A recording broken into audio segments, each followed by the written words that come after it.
श्री सरस्वती मैया की जय, श्री कृष्णचंद्र भगवान की जय। देखिए, हम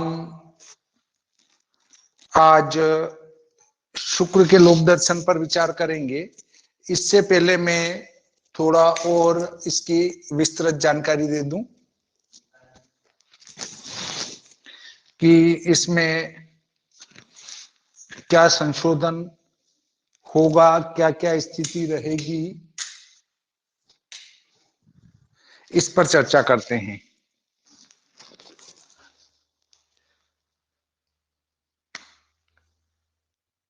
ग्रह लोप दर्शन। ग्रह की दो स्थिति है, एक तो उदय अस्त, एक होता है लोप दर्शन।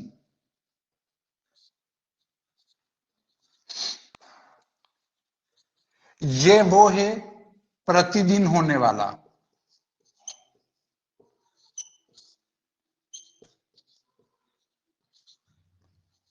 प्रतिदिन आकाशीय पिंड पूर्व दिशा में उदित होते हैं और पश्चिम दिशा में अस्त हो जाते हैं। उसको तो कहते हैं हम उदय अस्त। और जो सूर्य की आभा में दिखना बंद हो जाते हैं उसको लोप कहते हैं, और वापस दिखना प्रारंभ हो जाए उसको दर्शन कहते हैं। इसका एक ही प्रकार है। इसके दो प्रकार हैं। एक तो हमारा उन्नतांश पद्धति,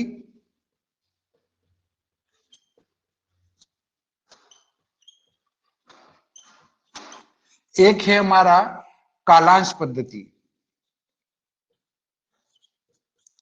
एक है हमारी अंतरांश अंतर मिनट पद्धति।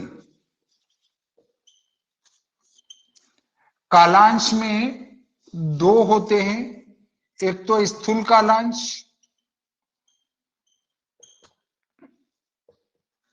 जो कि हमारे पंचांगों में दिए रहते हैं। मैंने बताया था आपको कि अपना जो श्री भादो माता पंचांग है उसमें ग्रह के जो अपने अंश हैं वो दिए गए हैं। उनको मैं आपको एक बार फिर से बता देता हूं। अपना जो संवत 2080 का जो पंचांग है श्री भादो माता पंचांग, इसका पेज नंबर निकालेंगे आप 105। इसके ग्रह गुण धर्म विवेचन लिखा है। इसके नीचे एक हल्की छोटे अक्षरों वाली लाइन लिखी है, उससे सूर्य से चंद्रमा इतने पे, मंगल इतने पे, ये जो अंश दिए हैं ये स्थूल कालांश है। ये और एक है स्पष्ट कालांश।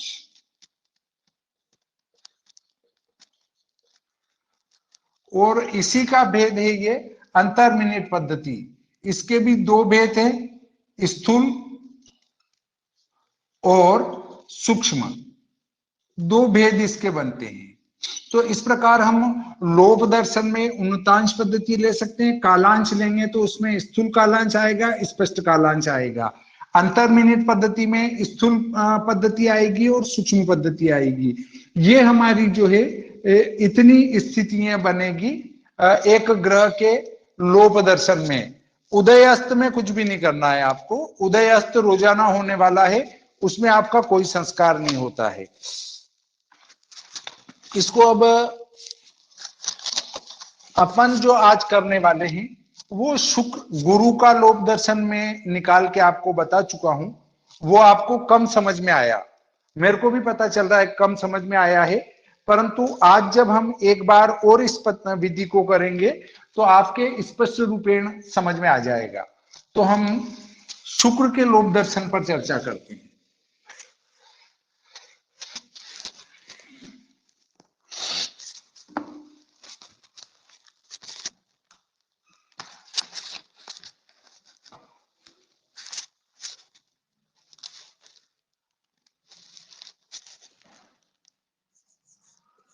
शुक्र लोप दर्शन। शुक्र के लोप दर्शन पर हम चर्चा करेंगे आज। इसमें बिंदु रहेगा एक अभिष्ट शक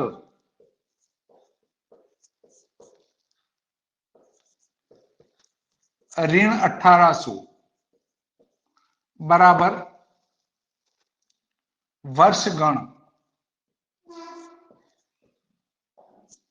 नंबर 2, वर्षगण का मान कोष्टक 1 से लेंगे तो मध्यम तिथि प्राप्त होगी।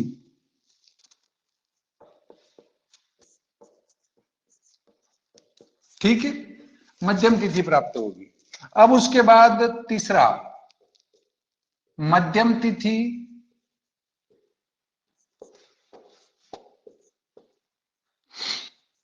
का मान कोष्टक 2 से लेकर मध्यम तिथि में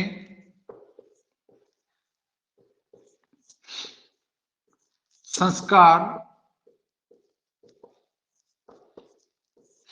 करेंगे तो स्पष्ट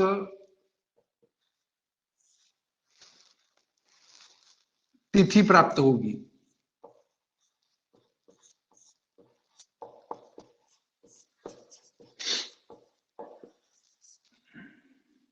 ठीक है। नंबर 4, नंबर 2 के साथ ही तिथि शुद्धि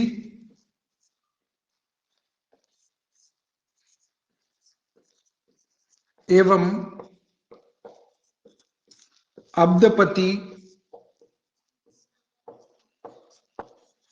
का योग भी निकालेंगे।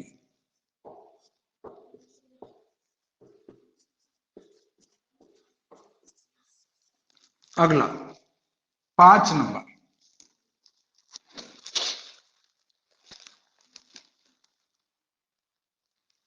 स्पष्ट तिथि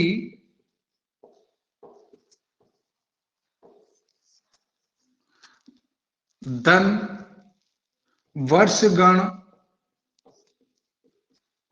बटा 70 बराबर स्पष्ट तिथि।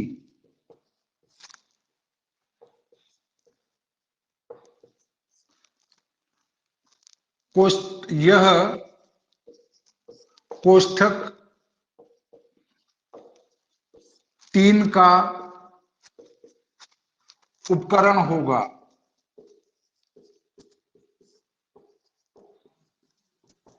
कोष्ठक 3 का उपकरण होगा।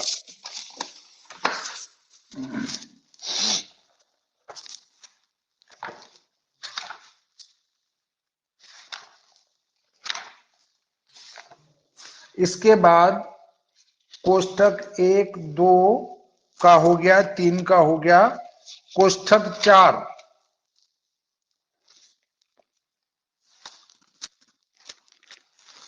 कोष्ठक 4 के उपकरण पर चर्चा करते हैं। ये 6 नंबर में व्यस्त क्रांति। व्यस्त क्रांति कैसे आएगी? व्यस्त क्रांति कोष्ठक 3 से प्राप्त होगी। इससे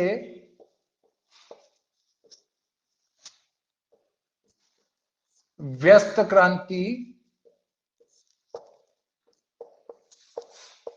प्राप्त होगी। ठीक है, अब व्यस्त क्रांति धन अक्षांश बराबर उपकरण कोष्ठक 4 से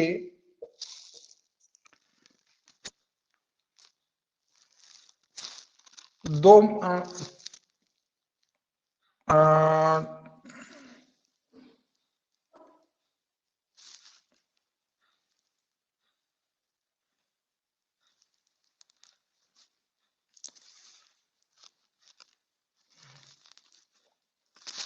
कोष्ठक 4 से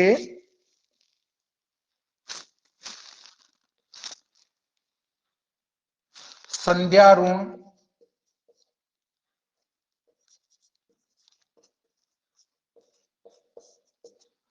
संस्कार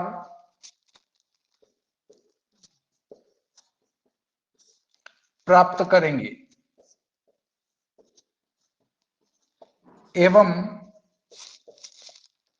गुणक भी प्राप्त करेंगे। ठीक है, अब द्रक्कर्म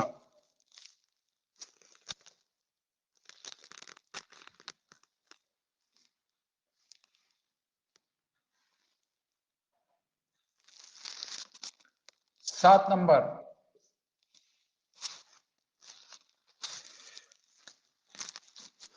चतुर्थ कोष्ठक गत गुणक गुणितो अत्रत्यः शर संस्कारः। यहां पर शर संस्कार के लिए एक गुणक निकालेंगे। कोष्ठक 4 से प्राप्त गुणक में गुणा करने का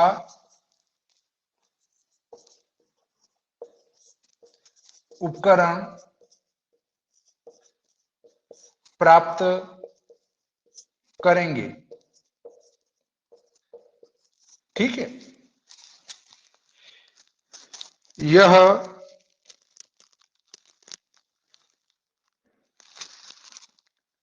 मान स्पष्ट तिथि से लिया जाएगा।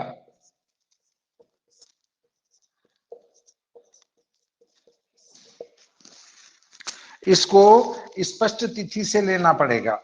ठीक है,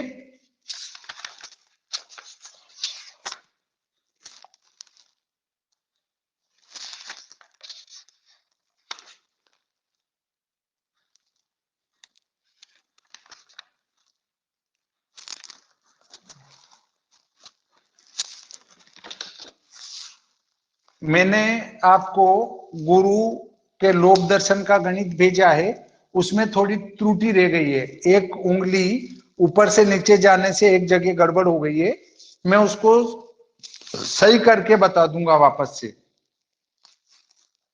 उस जो पेज भेजा गया है उसमें थोड़ा सा सुधार कर लेना। अभिष्ट शब्द जिसका हम लोक दर्शन निकाल रहे हैं उसमें से 1800 घटा देंगे, वर्षगण आ जाएंगे। वर्षगण के टुकड़े कर लेंगे और कोष्ठक 1 से मान लेंगे तो वो मध्यम तिथि प्राप्त होगी। मध्यम तिथि का मान कोष्ठक 2 से लेकर मध्यम तिथि में संस्कार करेंगे धन ऋण के अनुसार, तो वो स्पष्ट तिथि प्राप्त हो जाएगी। ये स्पष्ट तिथि जो प्राप्त हुई इसको आपको ध्यान में रखना पड़ेगा, ये आपके सबसे ज्यादा उपयोग में आने वाली है। नंबर 2 के साथ, ये नंबर 2 का जो हम मान ले रहे हैं नंबर 2 के टाइम पे, उसके साथ ही तिथि शुद्धि और अब्दपति का योग भी निकाल लेंगे। ये निकाल के एक तरफ शुद्ध रख लेना है। अब अपना अगला है स्पष्ट तिथि, जो ये यहाँ आई है उसको यहाँ लिखेंगे। वर्षगण जो हम यहाँ निकाल चुके हैं उसको लिखेंगे, उसमें 70 का भाग लगा के इसमें जोड़ देंगे। तो स्पष्ट तिथि, ये स्पष्टतर तिथि आएगी, स्पष्टतर तिथि आएगी। स्पष्ट तिथि तो ये है, ये स्पष्टतर तिथि होगी। स्पष्टतर तिथि होगी, ये कोष्टक 3 का उपकरण होगा। कोष्टक 3 से इससे मान लेंगे स्पष्टतर तिथि से, तो व्यस्त क्रांति प्राप्त हो जाएगी। अब व्यस्त क्रांति में अक्षांश जोड़ेंगे तो उपकरण कोष्टक 4 से, मतलब कोष्टक 4 से इनको जोड़ेंगे तो ये उपकरण हो जाएगा। इस उपकरण से कोष्टक 4 से संध्या ऋण संस्कार प्राप्त करेंगे और एक गुणक भी प्राप्त होगा, उस गुणक को भी प्राप्त करेंगे। इनको प्राप्त करने के बाद सुरक्षित रख लेंगे। कोष्टक 4 से जो प्राप्त गुणक है उसमें गुणा करने का उपकरण प्राप्त करेंगे कोष्टक 5 से। किससे? कोष्टक 5 से हम उपकरण प्राप्त करेंगे और 5 से हम ये मान लेंगे। वो किससे लेंगे? स्पष्ट तिथि से लेंगे। स्पष्ट तिथि से उपकरण कोष्टक 5 से मान लेंगे, जो कि कोष्टक 4 से प्राप्त गुणक में गुणा करने का उपकरण प्राप्त होगा। इनका गुणा करके इनको सुरक्षित रख लेंगे।